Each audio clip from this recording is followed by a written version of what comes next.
E quando a vida tiver terminado aqui na terra, a última oração sido feita,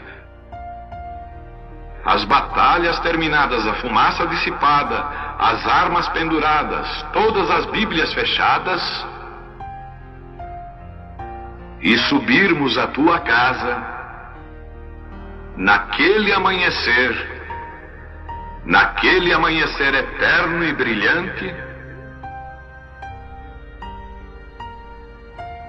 quando os eleitos se reunirem em seu lar, além do sol, como disse o poeta, Senhor, ao ver aquela mesa posta para a ceia com quilômetros de comprimento, olhando-nos uns aos outros de frente, veteranos com cicatrizes de batalhas, lágrimas de alegria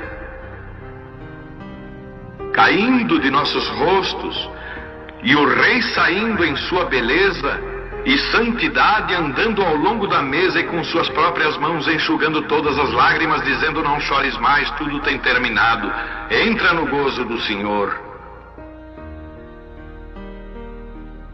As lutas do caminho serão como nada, Pai, quando chegarmos ao fim da jornada.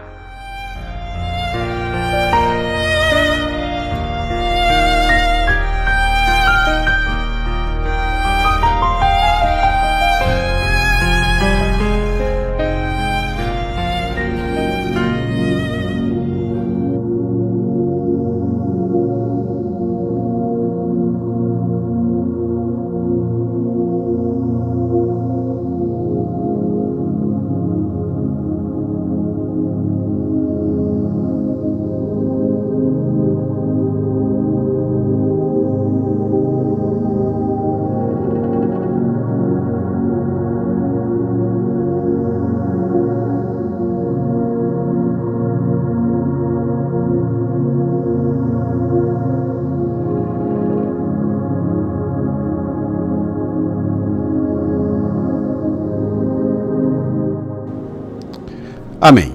Que Deus abençoe cada irmão e irmã no precioso nome do Senhor Jesus Cristo. Leamos novamente 1 Timóteo, capítulo 2, versos 13 e 14 e Gênesis, capítulo 3, verso 17.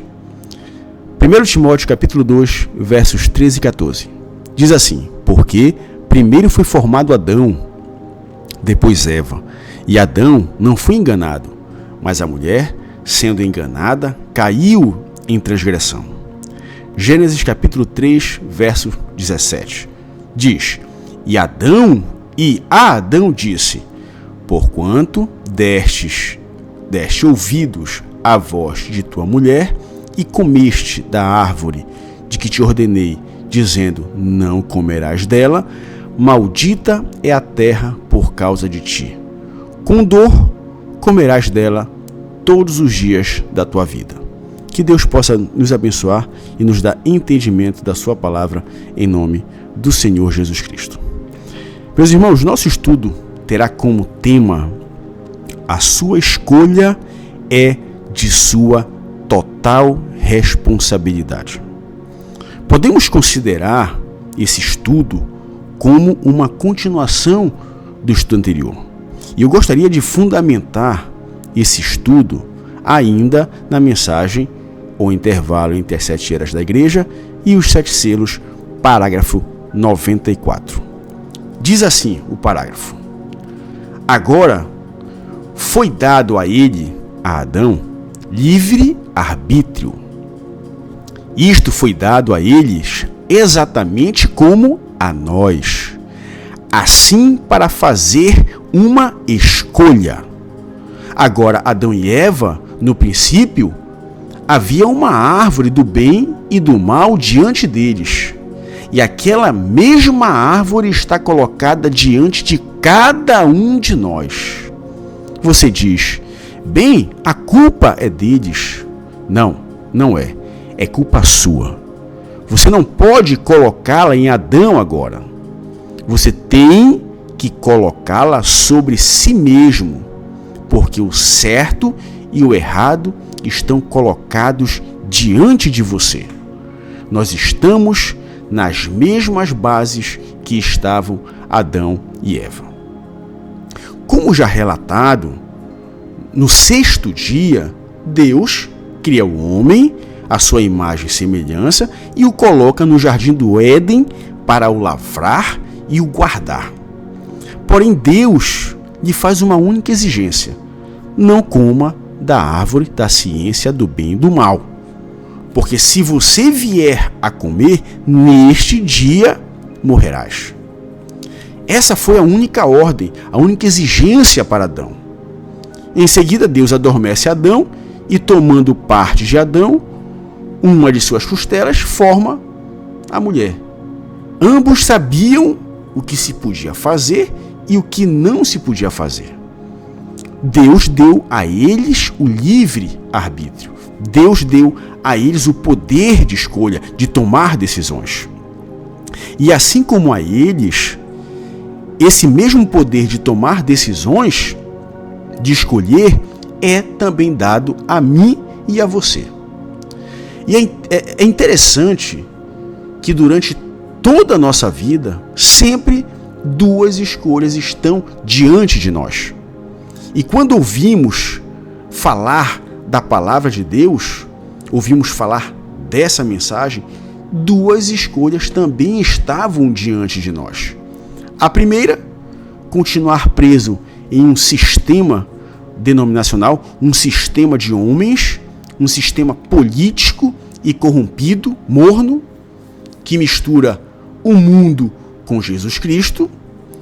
E a segunda era aceitar essa mensagem. E hoje estamos mais uma vez nos deparando, só que agora dentro da própria mensagem, com dois caminhos, duas escolhas diante de nós. Ou ficar ao lado da real mensagem pregada pelo sétimo anjo, dizer unicamente o que ele disse, ou continuar aceitando dezenas de fé pessoal não ditas pelo sétimo anjo. A Bíblia nos ensina isso. Conheça a verdade e ela te libertará. E o que mais nos deparamos hoje em cima dos púlpitos são líderes religiosos tentando, eu digo tentando, porque sabemos que isso nunca vai acontecer com a noiva de Cristo, tentando fazer com que suas vozes sejam mais sobressalientes do que a palavra de Deus ou do que a voz do sétimo anjo.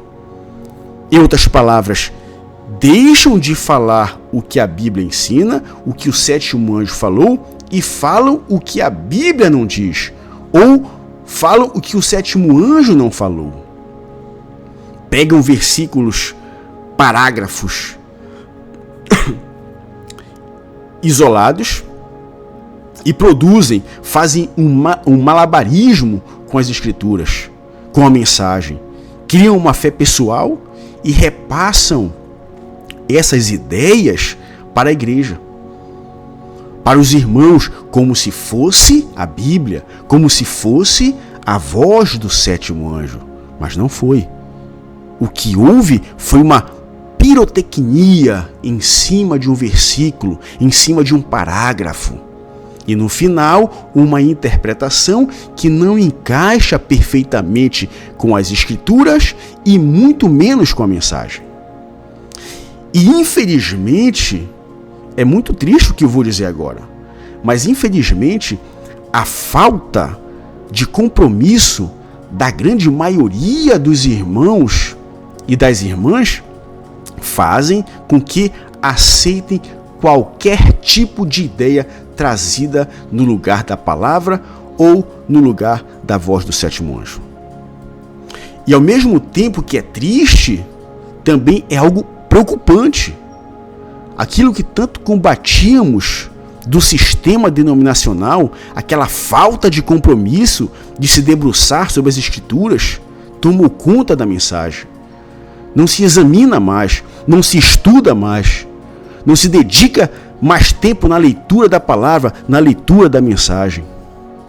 Deixam tudo, suas escolhas, sua fé, nas mãos dos seus líderes religiosos.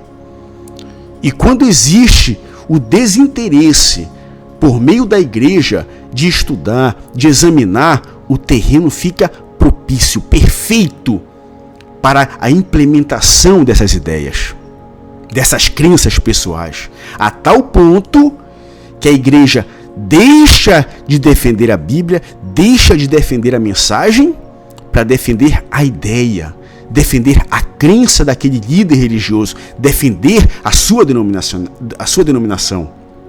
Eu pergunto, estamos ou não praticando aquilo que combatíamos? E isso está escancarado dentro dos tabernáculos da mensagem. Pregam a terceira puxada, os 7 trovões, da mesma forma que o sistema denominacional prega Jesus Cristo. Apenas aparência. Por que eu afirmo tudo isso, sem sombra de dúvida, sem nenhum medo de estar errado? Porque os debates hoje são secundários, não mais abordando os parágrafos da mensagem. O debate que nós observamos hoje nas redes sociais são problemas causados por pastores. Uma guerra pelo poder, uma batalha para ser o mais influente, uma disputa para ser o sucessor do pastor Osmar. E os irmãos, no meio disso tudo, a cada dia que passa, estão se tornando analfabetos da mensagem. Entram, tomam para si esse desejo de poder dos seus pastores e abandonam o que é primário, a mensagem. O estudo, a dedicação, o interesse, o aprofundamento, o conhecimento da mensagem, eles substituíram pelas suas ideias, pelos seus interesses, pelos seus planos de poder, pelas suas ganâncias. E a igreja, que deveria estar em busca do Espírito Santo, de receber o Espírito Santo, estão recebendo o espírito dos seus pastores. Só um pequeno parêntese. Eu acredito que a morte do pastor Osmar estava nos planos de Deus para que esses lobos se manifestassem, para que a verdadeira plumagem desses homens fosse descoberta. Você pode me perguntar, irmão, o que eu vou fazer se praticamente todos os púlpitos estão metidos, envolvidos nessa guerra? A resposta é simples. Fique com a Bíblia e com a mensagem. Apenas isso. Estamos em um determinado ponto do espectro temporal. Ouça bem o que eu vou lhe dizer. Onde a porta ficará tão estreita, mas tão estreita, que a congregação do eleito será ele e sua família. Pode guardar isso. E já me adiantando, não, se você estiver ouvindo isso aí, não venha sair dizendo por aí que sou contra as pessoas se congregar. Por favor, seria muita infantilidade entender dessa forma. Diante de tudo isso, eu pergunto, é errado trazermos um entendimento? Um ponto de vista sobre determinado assunto? Claro que não. Somos livres para isso. O que eu não posso, entenda o que eu vou falar, o que eu não posso, se a minha conclusão, se o meu entendimento não está perfeitamente alinhado com as Escrituras ou com a mensagem do sétimo anjo, eu não posso, em hipótese nenhuma, afirmar isso é Bíblia, isso é mensagem. Eu preciso deixar claro para os irmãos que isso é uma conclusão, é um entendimento particular. Qualquer afirmação que não foi explicitamente dita ou lida pelo sétimo anjo é um entendimento, é uma interpretação pessoal. E o objetivo desse estudo é ler ao máximo as Escrituras e repetir somente a voz do sétimo anjo. Deixar nosso entendimento de fora. Porém, caso seja necessário trazer uma reflexão, um desenvolvimento particular, vamos deixar isso bem claro aos irmãos. E como eu disse anteriormente, esse estudo intitulado Comendo o Livrinho será um estudo versículo a versículo, parágrafo a parágrafo, para no final tirarmos uma conclusão perfeitamente alinhada com as Escrituras e com a mensagem do sétimo anjo. A Adão e a Eva foram dados livre-arbítrio. E observamos em Gênesis que tanto Adão como Eva, ao cometerem o ato de desobediência, tentam justificar seus erros acusando os outros, mas nunca trazendo a responsabilidade para si mesmo. Gênesis capítulo 3, do verso 8 ao 13, diz: E ouviram a voz do Senhor Deus, que passeava no jardim pela viração do dia, e esconderam-se Adão e sua mulher da presença do Senhor Deus, entre as árvores do jardim. E chamou o Senhor Deus a Adão, e disse-lhe: Onde estás? E ele disse: Ouvi a tua voz soar no jardim, e temi, porque estava nu, e escondi-me. E Deus disse: Quem te mostrou que estavas nu? Comeste tu da árvore de que te ordenei que não comesses?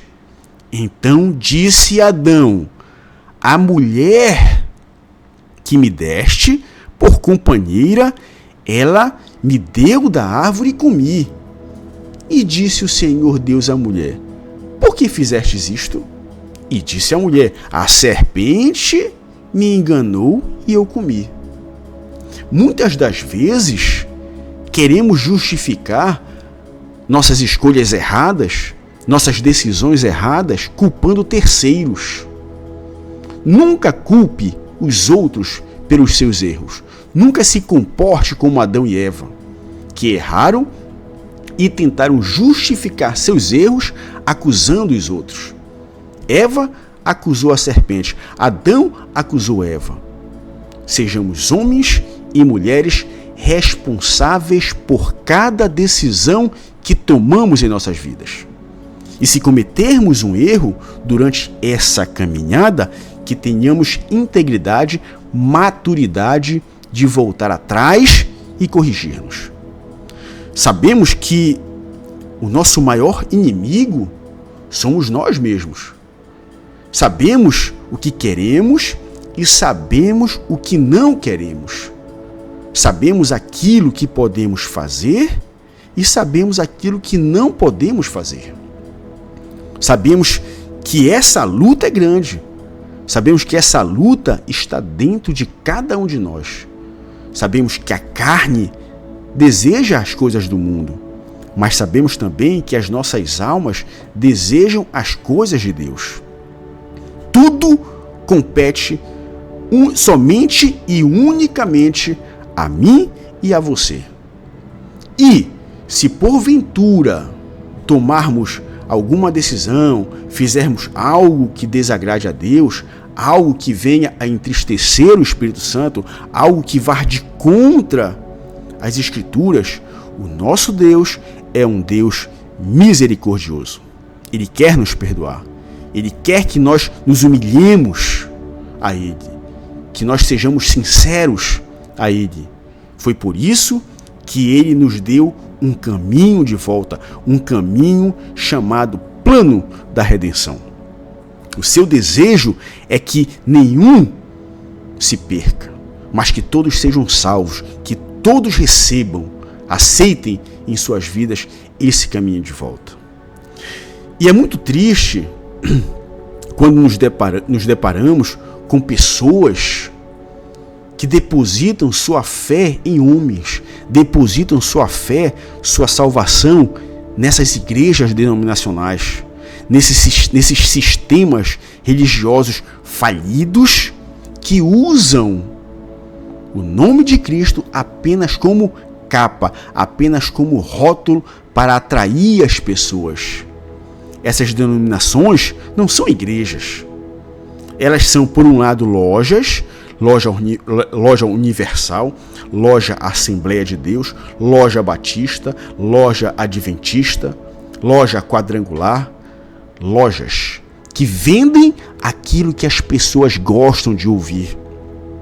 E as pessoas pagam o que gostam de ouvir com seus dízimos e ofertas. E por outro lado, empresas multimilionárias, sanguessugas, que além dos dízimos e ofertas arrancam quase tudo dos seus fiéis. Visam somente o dinheiro para sustentar suas empresas de televisão, rádio, escolas, hospitais, além de bancar uma vida arregalada desses assim chamados pastores de ovelhas. Mas que na verdade são apenas grandes empresários e justificam seus atos afirmando que tudo é para o reino de Deus. Você pode escolher esse caminho sem problema nenhum. Deus permite que você escolha. Ou você pode escolher obedecer à palavra de Deus. Não deposite sua fé, sua salvação em nada disso, numa denominação, num pastor ou em qualquer líder religioso. Eles nada poderão fazer por você. Somente Jesus Cristo pode. Que Deus possa abençoar cada um de nós em nome do Senhor Jesus Cristo. Amém.